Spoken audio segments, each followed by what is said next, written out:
2014ના 8 માર્ચે Malaysia એરલાઇન્સની flight કુઆલાલંપુરમાંથી ઉઠી, પરંતુ બેઇજિંગ ખાતે તેની ગંતવ્ય પર પહોંચ્યું નહોતું. આજ સુધી દુનિયાને હજુ સુધી સ્પષ્ટ જવાબ નથી મળ્યો કે વિમાની ક્યાં ગઈ. ધ વન્ડર ફેક્ટ્સના આ એપિસોડમાં આપણે તમામ વર્ષો પછી શું ખુલ્યું તે શોધીશું.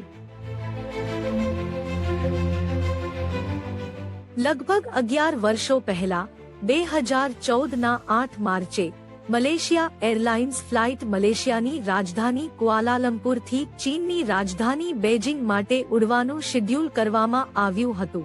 જહાજ પર 2 પાયલોટ, 10 કેબિન ક્રૂ સભ્યો અને 227 મુસાફરો હતા, જેમાંથી મોટા ભાગના ચીની નાગરિકો હતા.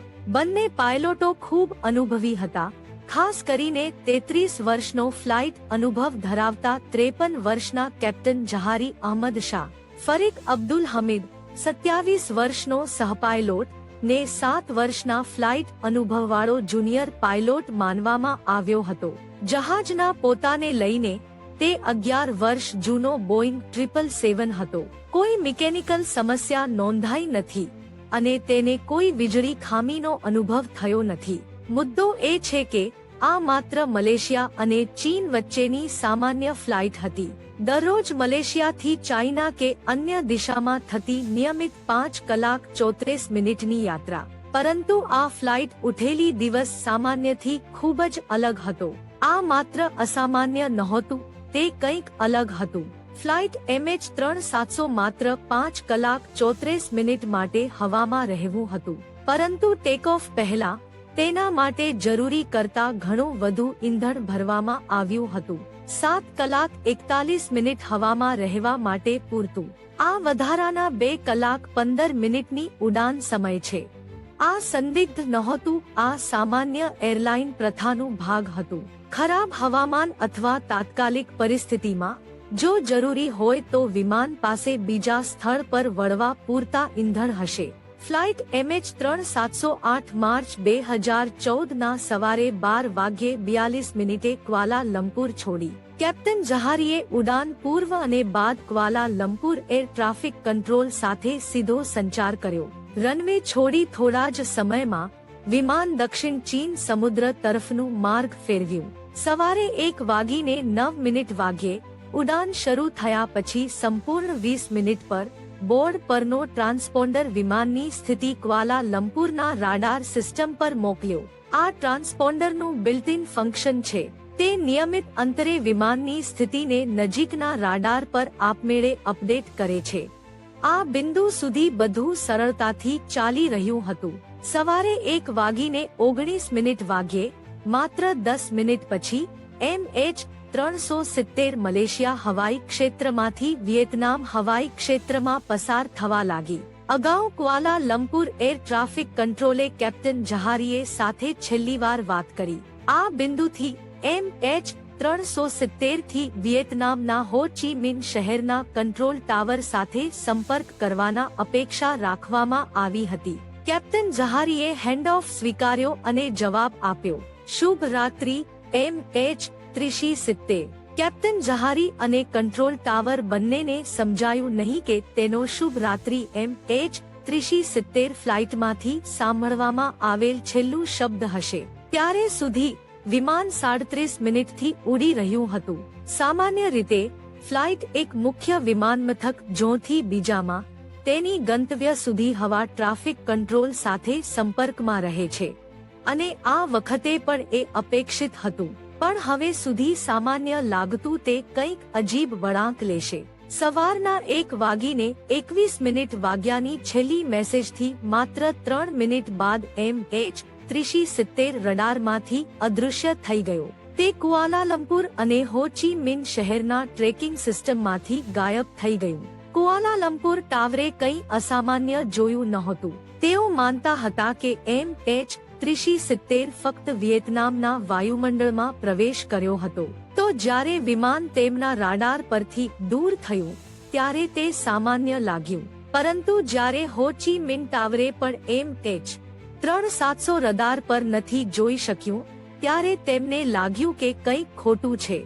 તેઓ તરત જ રેડિયોના માધ્યમથી કેપ્ટન સાથે સંપર્ક કરવાનો પ્રયાસ કર્યો કે બધું ઠીક છે કે નહીં, પરંતુ કોઈ જવાબ આવ્યો નથી. આગળના 18 મિનિટ હો ચી મિન ટાવર MH370 સાથે સંપર્ક કરવાનો પ્રયાસ કરતા રહ્યા, પરંતુ હજી પણ કેપ્ટન તરફથી કોઈ જવાબ આવ્યો નહીં. તો તેઓએ ક્વાલા લંપુર ટાવર સાથે સંપર્ક કર્યો અને જે બની રહ્યું છે તે રિપોર્ટ કર્યું. આવા પરિસ્થિતિઓમાં પ્રોટોકોલ કહે છે કે રેસ્ક્યુ સેન્ટરને 1 કલાકની અંદર જાણ કરવી જોઈએ, પરંતુ ક્વાલા લંપુર ટાવરે એરોનોટિકલ રેસ્ક્યુ કોઓર્ડિનેશન સેન્ટરને જાણ કરતા પહેલા પૂરા 4 કલાક રાહ જોવી. તે સમયે કિંમતી સમય પહેલેથી જ ગુમ થઈ ગયો હતો.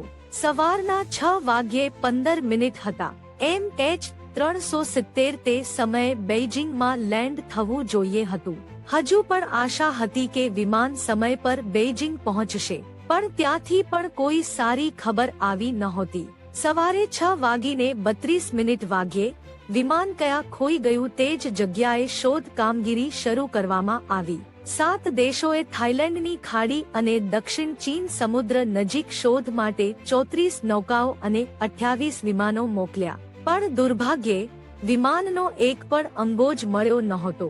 આ બિંદુ પર સમગ્ર વિશ્વને આ દુઃખદ ઘટનાની ખબર પડી ગઈ હતી. સમાચાર ચેનલો, વેબસાઇટો અને સોશિયલ મીડિયા તમામ ફક્ત એક જ કથાને ધ્યાન આપતા હતા: ફ્લાઇટ MH370.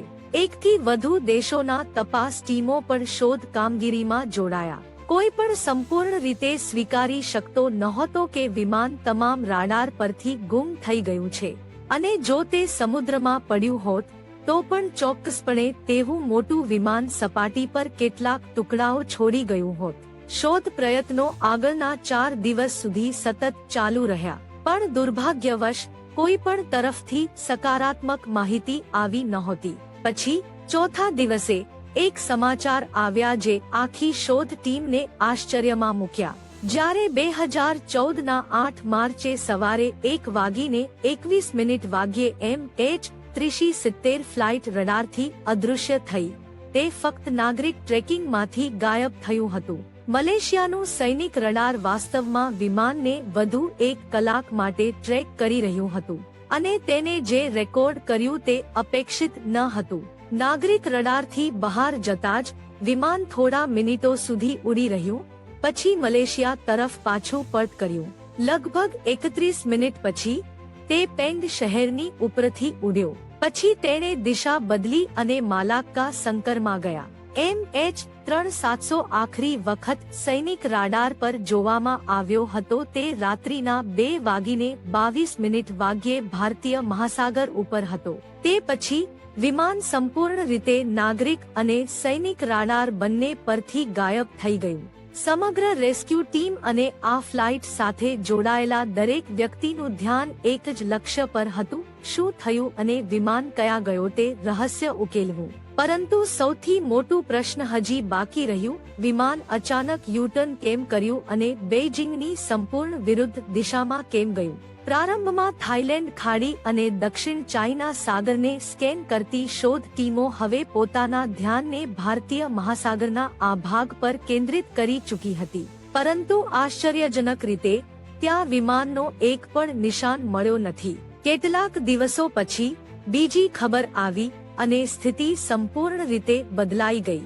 આ ખુલાસો થયો કે વિમાન સવારે 2:22 પર સૈનિક રાડાર પરથી ગાયબ થઈ ગયું હોવા છતાં તે હજી પણ સેટેલાઇટ સાથે સંવાદ કરી રહ્યું હતું. હવે અહીં કંઈક છે જે તમને જાણવું જોઈએ. બોઇંગ વિમાન માટે આ સંપૂર્ણ રીતે સામાન્ય છે.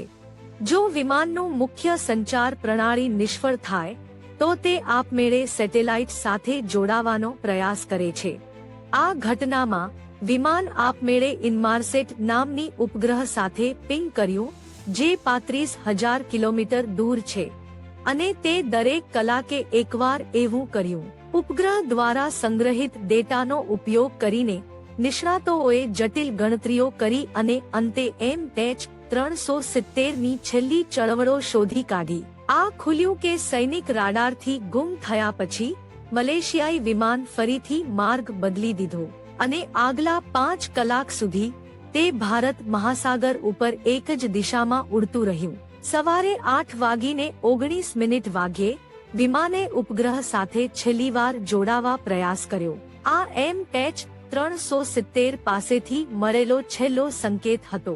તે પછી વિમાન કોઈ પણ ઉપગ્રહ સાથે વધુ સંપર્કમાં આવ્યું નહીં અને ફરી કોઈ રાડારમાં દેખાયું નહીં. એનો અર્થ એ છે કે જ્યારે શોધ ટીમો વિમાન શોધવાનો પ્રયાસ કરી રહી હતી, તે હજુ પણ ઉડી રહ્યું હતું, પરંતુ તેઓ જોતા હતા તે જગ્યાથી ખૂબ દૂર. નિષ્ણાતો અને તપાસકર્તાઓ માનતા છે કે વિમાન આ વાકાડિયા હિસ્સા સુધી પહોંચ્યા પછી ઓસ્ટ્રેલિયાના પશ્ચિમમાં લગભગ 2000 કિલોમીટર ઉપગ્રહ સાથે સંપર્ક ગુમાવી બેઠો.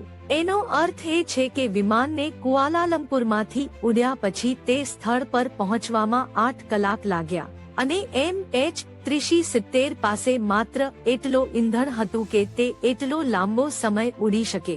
તેથી માનવામાં આવે છે કે વિમાન એ વાંકડા વિસ્તારમાં ઈંધણ ખતમ થવાને કારણે પડી ગયું. સમુદ્રનો આ વાંકડો ભાગ વિશાળ છે, ભારતના સમગ્ર વિસ્તારથી પણ મોટો.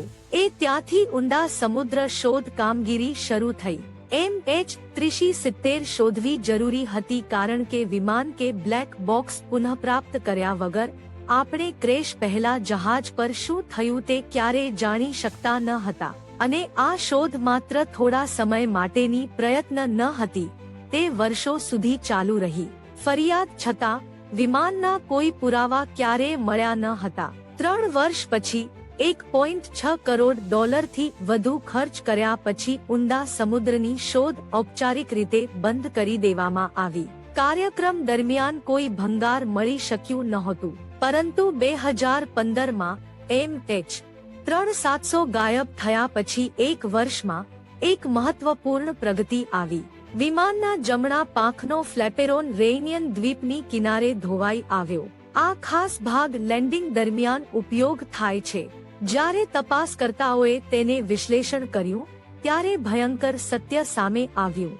વિશેષજ્ઞોએ નિષ્કર્ષ કાઢ્યો કે ફ્લેપેરોન ક્રેશ દરમિયાન ઉપયોગમાં લાવવામાં આવ્યું નહોતું, જેનો અર્થ એ છે કે વિમાન કદાચ સીધા સમુદ્રમાં અથડાયું હતું. આગલા કેટલાક વર્ષોમાં વિમાનના વધુ ટુકડાઓ આફ્રિકા કિનારે મળી આવ્યા, પણ આજ સુધી વિમાન પોતાનું કે અંદરના મુસાફરોનું કોઈ નિશાન મળ્યું નથી. કોઈને સાચમાચાર જાણતું નથી કે મલેશિયા એરલાઇન્સ ફ્લાઇટ MH370 ગાયબ થવાના થોડા પળ પહેલા શું થયું હતું. કેટલાક તપાસકર્તાઓ માનતા હોય છે કે વિમાન હાઇજેક કર્યું હતું.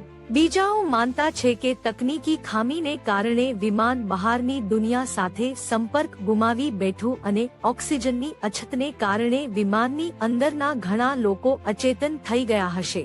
અસલી સત્ય એ જે પણ હોય, માત્ર વિમાનની બ્લેક બોક્સમાં રહેલ રેકોર્ડિંગ્સ દ્વારા જ શોધી શકાય છે, જે હજુ પણ ભારતીય મહાસાગરમાં ક્યાંક ગુમ છે.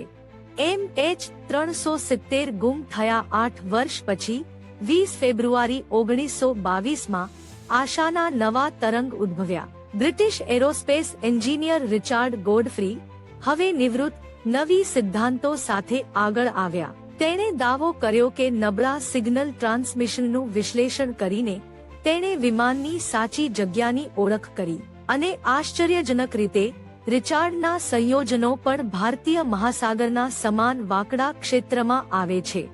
રિચાર્ડ માને છે કે ગુમ થયેલા મલેશિયા એરલાઇન્સ ફ્લાઇટ હજુ પણ એ ચોક્કસ સ્થાન પર સપાટીથી 4000 મીટર નીચે પડી છે. તે જ ઊંડાઈ જ્યાં ટાઇટેનિકનો અવશેષ શોધવામાં આખરે 4 વર્ષ લાગ્યા. હવે માત્ર સમય જ બતાવશે કે મલેશિયન અધિકારીઓ આ નિવૃત્ત એન્જિનિયરની શોધોને કેટલું ગંભીરતાપૂર્વક લે છે અને તેઓ આ સ્થળે નવી શોધ કામગીરી શરૂ કરે છે કે નહીં. આશા છે કે તમે આજનો વિડિયો રસપ્રદ અને આનંદદાયક લાગ્યું. નીચેના ટિપ્પણીઓમાં તમારું શું વિચાર છે તે અમને જણાવો. જો તમને વિડિયો પસંદ આવ્યો હોય તો તેને લાઈક કરો અને અન્ય સાથે શેર કરો. અને વધુ આકર્ષક કન્ટેન્ટ માટે સબસ્ક્રાઇબ કરવાનું ભૂલશો નહીં. જુઓ માટે આભાર.